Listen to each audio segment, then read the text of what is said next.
جب میں کہوں مجھے قسم ہے اللہ کی، مجھے قسم ہے کعبے کے رب کی، مجھے قسم ہے عرش عظیم کے مالک کی، تو سکوت طاری ہو جائے گا کہ اب کیا کہنا چاہ رہا ہے۔ تو جس چیز پہ قسم کی جا رہی ہے تو اس کے ما بعد کے مضمون کو اصطلاح میں جواب قسم کہتے ہیں۔ تو جواب قسم کیا ہے؟ قسم ہے شہر کی، مکہ المکرمہ کی، جس میں محبوب آپ بستے ہو۔ قسم ہے حضرت ابراہیم خلیل کی۔ قسم ہے آپ کی ذات ستودہ صفات کی۔ تین قسمیں کی۔ کان کھڑے ہو گئے کہ اس کے آگے کیا کہا جانے والا ہے؟ تو میرا رب ارشاد فرماتا ہے لَقَدْ خَلَقْنَا الْإِنسَانَ فِي قَبَدٍ، ہم نے انسان کو مشقتوں میں پیدا کیا، مشکلوں میں رہتا ہوا بنایا ہے، حالات کے جبر سے ٹکراتا ہوا پیدا کیا، تلخیوں کا مقابلہ کرتے ہوئے، دکھوں کا کلیجہ چیر کے آگے بڑھتا ہوا مزاج دے کر اس کو پیدا کیا ہے۔ یہ فارمی چوزا نہیں ہے کہ تیز ہوا بھی چلے تو یہ گر جائے، بلکہ کشاکش حالات سے ٹکراتا ہوا اس کو بنایا گیا ہے۔ اس کی زندگی مشکلات سے عبارت ہے، جبر سہتا ہے، اپنوں بیگانوں سے تکلیفیں گوارا کرتا ہے، ٹھوکریں کھاتا ہے، گرتا ہے، سنبھلتا ہے، آگے بڑھتا ہے۔ اس میں تحرک ہے، اس میں حالات کے جبر سے ٹکرانے کی طاقت ہے، صلاحیت ہے۔ تو راستہ مشکل دے کر کے اس کو اور توانائی ملتی ہے، طاقت ملتی ہے۔ اور قسمیں تین کی، قسم اور جواب قسم کے اندر کوئی مناسبت ہے نا؟ مکہ المکرمہ کی سخت جان زندگی، بلال حبشی رضی اللہ تعالیٰ عنہ کو تپتے ہوئے پتھروں پہ لٹایا جانا، حضرت یاسر کا شہید کیا جانا، یہ حالات کی تلخیاں ہیں۔ تو مکے کی قسم کی۔ اب حضرت ابراہیم کی زندگی دیکھ لیجئے، مشکلات سے بھری پڑی ہے۔ ہاں، قسم اے محبوب تیرے والد ابراہیم علیہ السلام کی، جد امجد کی، اور قسم تیری ذات ستودہ صفات کی، تیرے وجود مسعود کی، مکے کی گلیوں سے لے کے طائف کے بازاروں تک سلگتے ہوئے ماحول کے اندر کس طرح تم نے اسلام کا پیغام پہنچایا۔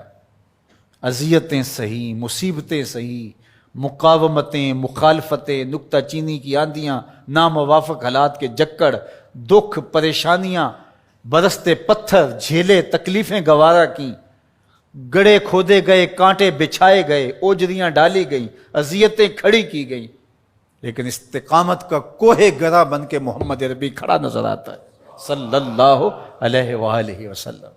تو تین قسمیں کر کے کہا کہ آج اگر تمہیں کوئی تکلیف آ جائے، مشقت سے گزرنا پڑے، تو کہیں گھبرا نہ جانا۔ دیکھو مکہ المکرمہ کی سرزمین دیکھ لو، حضرت ابراہیم علیہ السلام کی مشقتیں دیکھ لو، نبی اکرم صلی اللہ علیہ وآلہ وسلم کی زندگی کے شب و روز دیکھ لو۔ لقد خلقنا الانسان فی قبد، ہم نے انسان کو مشقتوں میں رہتا ہوا پیدا کیا ہے، حالات کے جبر سہتا ہوا پیدا کیا ہے، تکلیفوں سے گزرتا ہوا پیدا کیا ہے۔ تو اگر حالات مشکل آ جائیں، تکلیفیں زیادہ ہو جائیں، تو اس سے گھبرانے کی بجائے راستے تلاش کرنے کی کوشش کرنی چاہیے۔ آج ہم آسودہ سے آسودہ زندگی چاہتے ہیں، حالات کے جبر سے ٹکرانا پسند نہیں کرتے اور مشکلوں کو سہنا گوارا نہیں کرتے، جبکہ حالات سے راستہ وہی تلاش کرتے ہیں جو حالات کی کشاکش سے ٹکرانا جانتے ہیں۔ دنیا کی وہ قومیں جنہوں نے محنتیں کی ہیں، انہوں نے زندگی کا حسن کشید کیا ہے، اور جو تن آسان ہو گئے ہیں انہوں نے زندگی برباد کر دی۔ آج امت مسلمہ کا یہی حال ہوا کہ وہ تن آسان ہو گئے، اور تن آسانی نے ان کے پلے کچھ نہیں چھوڑا۔ زندگی میں تحرک، زندگی میں جد و جہد، کشاکش حیات، یہی زندگی کا جمال ہے۔ تنے مردہ سے بیزار ہے حق، تنے مردہ سے بیزار ہے حق، خدائے زندہ زندوں کا خدا ہے۔ اللہ اسی کی مدد کرتا ہے جو کھڑا ہوتا ہے۔ تو یہ تین قسمیں ہمیں بتاتی ہیں کہ ہماری زندگی کے رنگ اور تیور کیا ہونے چاہیے، اور زندگی کس طرح آگے بڑھنی چاہیے۔ کچھ لوگوں کی عادت ہوتی ہے کہ وہ بہت زیادہ چیخ چیخ کے بولتے ہیں اور بلند آوازی سے گفتگو کرتے ہیں۔ یہ عادت بچپن سے انسان کے اندر پیدا ہو جاتی ہے، پھر آہستہ آہستہ آہستہ آہستہ یہ زندگی کا حصہ بن جاتی ہے۔ پھر وہ اپنے آپ کو روکنا بھی چاہے تو روک نہیں سکتے۔ اس لیے بچوں کو اس سے منع کر دینا چاہیے کہ وہ چیخ کر نہ بولیں، چلا کر نہ بولیں، درمیانی آواز سے گفتگو کرے، تو کہا اپنی آواز کو پست رکھو. اور یہ ممبر و محراب کے مالکوں کو بھی خاص طور پہ اس بات کا بہت خیال رکھنا چاہیے کہ ان کی آواز لوگوں کے کانوں پر بوجھ نہ بنے.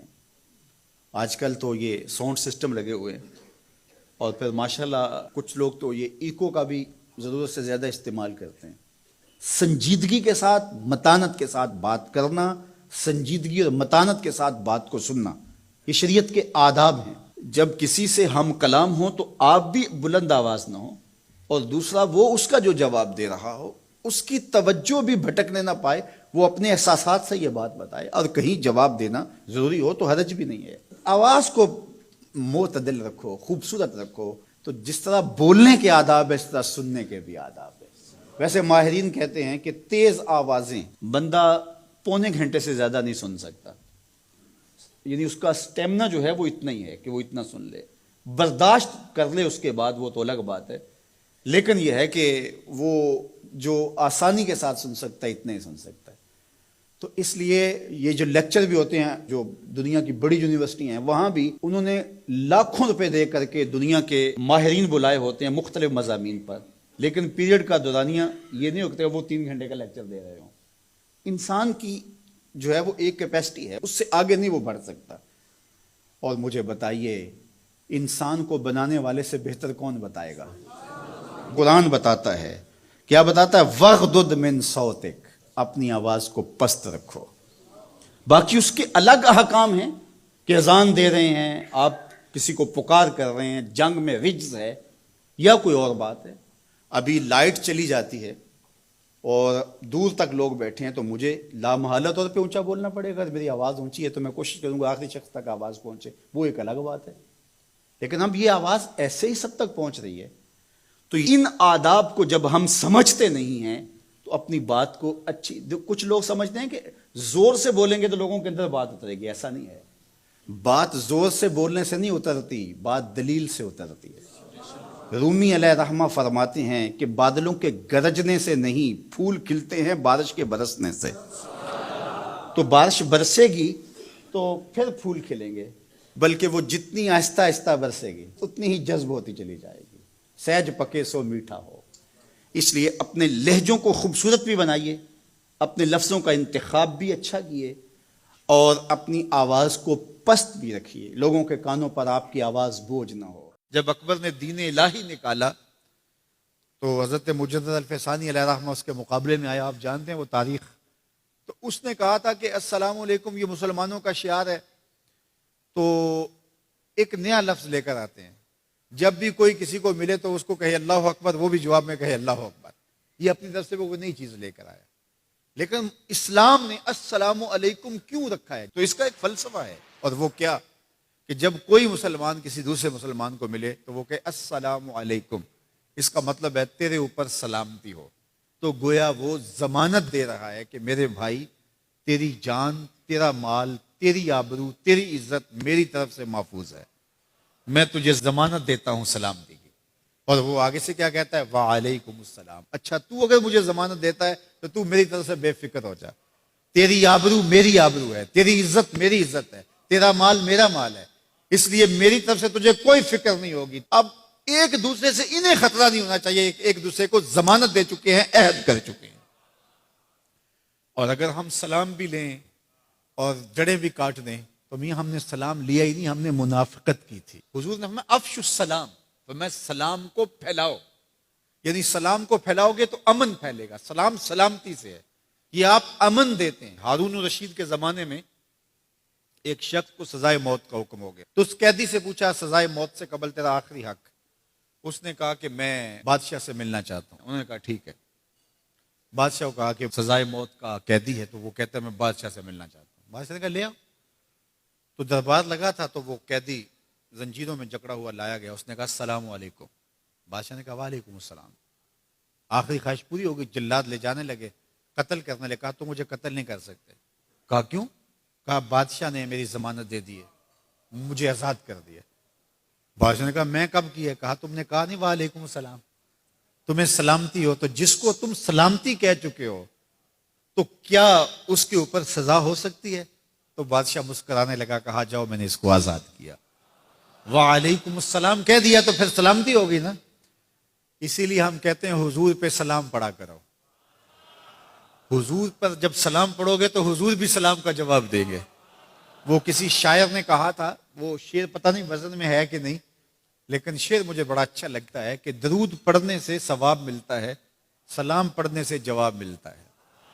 درود پڑھنے سے ثواب ملتا ہے, سلام پڑھنے سے جواب ملتا ہے. تو ہمارے جو لفظ ہیں ان لفظوں کے پیچھے ایک فلسفہ ہوتا ہے. تو فرمایا المسلم من سلم المسلمون من لسانہ و یدہ, اور یہ ہم نے اپنے اولاد کو بچپن سے سکھانا ہے. اگر ہم نے ان کو اعلیٰ ڈگریاں بھی کروا دیں, ان کو اعلیٰ تعلیم یافتہ بھی کروا دیا دنیاوی اعتبار سے, لیکن یہ بنیادی سبق حضور کا نہ پڑھایا, تو پھر وہ اس تعلیم کے باوصف بھی آپ کو آپس میں الجھتے ہوئے دکھائی دیں گے. اعلیٰ ڈگریوں کے باوجود بھی آپ ایک دوسرے کا گریبان ان کو نوچتا ہوا آپ دیکھیں گے, اس لیے کہ انہوں نے اسلام کا یہ بنیادی سبق تو ماں کی گود سے پڑھا ہی نہیں ہے. یہ پڑھانا ہے کہ مسلمان وہ ہوتا ہے جس کے ہاتھ سے اور جس کی زبان سے دوسرا مسلمان محفوظ رہے. مجھے بتاؤ, جس کو یہ سبق اس کی ماں نے پڑھایا ہو, جس کو سبق اس کے باپ نے پڑھایا ہو, تو وہ کسی مومن کی ماں کو گالی دے سکتا ہے, کسی کے باپ کو گالی دے سکتا ہے, کسی کا گریبان پکڑ سکتا ہے, کسی کو تھپڑ مار سکتا ہے, کسی پہ زیادتی کر سکتا ہے؟ کبھی نہیں کرے گا, اس لیے کہ اس کو حضور کا فرمان یاد ہے کہ مسلمان ہوتا ہی وہ ہے جس کی زبان اور ہاتھ سے دوسرے محفوظ ہو. ہم نے یہ سیکھنا ہے اور اپنے عمل کے اندر اس کو داخل کرنا ہے کہ ہمارے رویے اتنے خوبصورت ہوں, ہمارا طرز زندگی اتنا خوبصورت ہو کہ ہمارا پتہ چلے کہ ہم حضور کے غلام ہوتے ہیں. ہمیں خوبصورت رویوں کا درس دیا گیا ہے, ہمیں خوبصورت رویوں کو اختیار کرنے کی تعلیم دی گئی ہے. تو ہم اپنے آپ کو دیکھیں اور ہم اپنے دل کو صاف کریں, اپنی زبان کو صاف کریں, اپنی آنکھوں کو پاکیزہ بنائیں, اپنی سوچوں کو عفت دیں, اور دیکھیں کہ ہم کھڑے کہاں ہیں. جس کے 2 دن برابر ہیں, آج کا اور کل کا, تو وہ خرابی پہ ہے. سرخرو وہ ہے کہ جس کے دونوں دنوں کے اندر واضح فرق ہو, ہر لمحہ اس کا بہتری کی طرف چلا جا رہا ہو, تو وہ ترقی کی طرف ہے, ورنہ وہ تنزل کا شکار ہو رہا ہے. تو ہمیں یہ سبق دیا گیا کہ قد افلح من تزکا, کامیاب وہی ہوا جس نے اپنے من کو ستھرا کیا, اپنے باطن کی صفائی کی, اپنے اندر کو پاک کرا. اور میرا دل دعا دینے کو چاہ رہا ہے رجب طیب اردگان کو.